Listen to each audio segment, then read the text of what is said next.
o IPCA mais 6 bateu muito forte no CDI e até mesmo se a gente for olhar no dólar, por exemplo, né? Então a gente tem que olhar sempre quanto que a gente tem que ter de rendimento acima da inflação e a gente tem que ter um ganho real. Porque às vezes não adianta nada, você bate o CDI de 10%, a inflação de 12%. Quando a gente vai fazer um planejamento de investimento, da carteira de investimentos, a gente tem que olhar o que eu quero de renda lá no futuro, né? É o principal, a principal pergunta. Quanto que eu quero ter lá no futuro? Pra que eu quero ter esse dinheiro? Pra que eu vou comprar? Vou comprar uma casa? Vou manter? Vou parar de aposentar? E você tem que ter a inflação como objetivo, né? Muita gente fica assim, tô batendo o CDI. Cara, o CDI... Joga o CDI contra o IPCA mais 6. Né? Se a gente for tirar aquelas anomalias logo do plano real, com CDI a 40, 50 ao ano, né? Você vê que o IPCA mais 6 bateu muito forte no CDI e até mesmo se a gente for olhar no dólar, por exemplo, né? Então a gente tem que olhar sempre quanto que a gente tem que ter de rendimento acima da inflação e a gente tem que ter um ganho real. Porque às vezes não adianta nada, você bate o CDI de 10%, a inflação de 12%. Né? Você perdeu 2% nesse sentido. Então, o que é o mais vantajoso hoje para aquele cara que está disposto ou se preocupando em vencer a inflação? Sei que vocês vão falar, título IPCA+, renda fixa IPCA+. A gente tem essa anomalia no mercado brasileiro, que corrige bem acima da inflação. Mas vamos tentar sair um pouco do comum, né? Vamos ver o que a gente pode trazer de insight em que esse cara pode olhar para a carteira dele e falar assim, realmente, eu posso colocar isso aqui e de certo modo eu vou ter um ganho real. O que vocês acham? A gente pode ir para a parte de ações mesmo, né? Porque as empresas precisam necessariamente estar acima da inflação ali para fazer sentido. A receita delas, né? Corrige, né? Como inclusive, como o Douglas comentou, o mundo está em constante movimento, né? Constante desenvolvimento.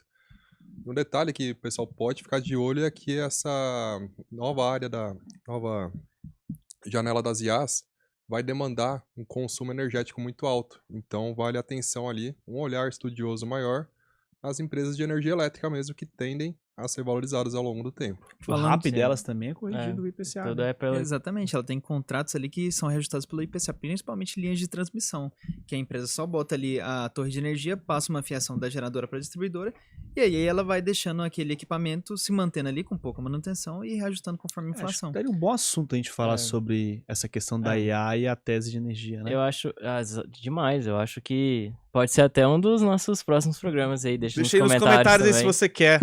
Comente, por favor. Lembrando que a IA também bebe água agora, então as empresas de saneamento saneamento pedir sugestões de temas para os próximos episódios aí, o que o pessoal quer ouvir desses especialistas no mercado financeiro e economia. Perfeito. Pode, exatamente. Bora, a gente tem que fazer vários conteúdos aí, pode dar sugestões. Você quer falar primeiro, Eric? Depois eu vou. Depois eu queria voltar nessa questão das ações, que eu acho que é importante.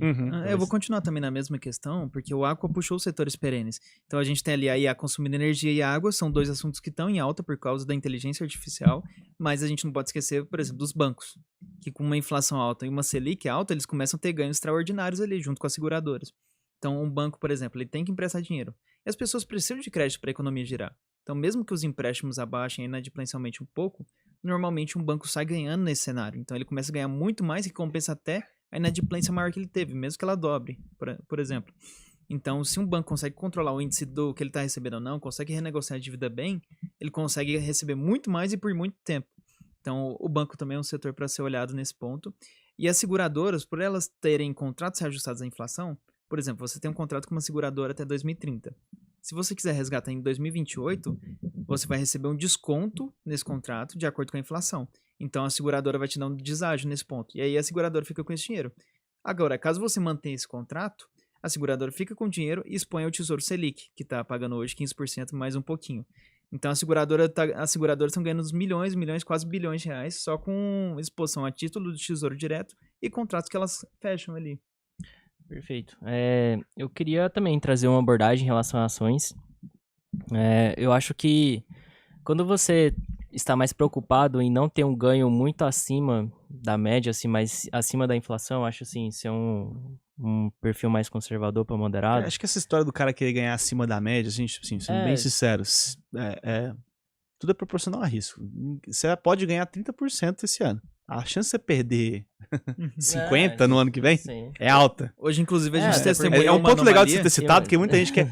eu quero ganhar mais do que a média, eu quero ter tanto, Não. mais do que fulano, mais do que ciclano. E às vezes não vê o risco que o cara tá correndo, né? Vamos dar um exemplo aí da galerinha que comprou aquela renda fixa de 16%, que tinha um P, vou falar P, não sei o palavrão aí, de risco bem ferrado de perder dinheiro e perdeu. Muita gente perdeu e tem gente que pode perder mais. Mas pode continuar aí. Exatamente, eu acho que o maior investidor da história ganhou no máximo ali na média 20% ao ano, assim, em dólar, e teve momentos que perdeu, porque o Buffett mesmo. Tô falando anualizado porque o Buffett, 60 anos investindo, claro que vai ter momentos que vai ser bom e ruim, mas na média vai dar menos de 20% e se for parar pra pensar, ele não fez muito diferente do feijão com arroz não, né? Tipo, e quando fez, foi eu pra... acho que o Buffett, sendo bem sincero, eu acho que o Buffett, ele foi o exemplo do sucesso da política econômica dos Estados Unidos. Porque ele comprou as empresas que foram vencedoras. E eu atribuo muito o sucesso da Berkshire Hathaway do Buffett, não a ele, mas sim ao Charlie Munger. Depois vocês podem até ler um pouco mais sobre o Charlie Munger, porque o Buffett, na época, ele era simplesmente uma pessoa que comprava as empresas abaixo do valor patrimonial, que as empresas... Que ninguém via. Que ninguém via, exatamente. Aí vendia o valor acima do valor intrínseco e fazia muito dinheiro. Mas eu acho que o investidor...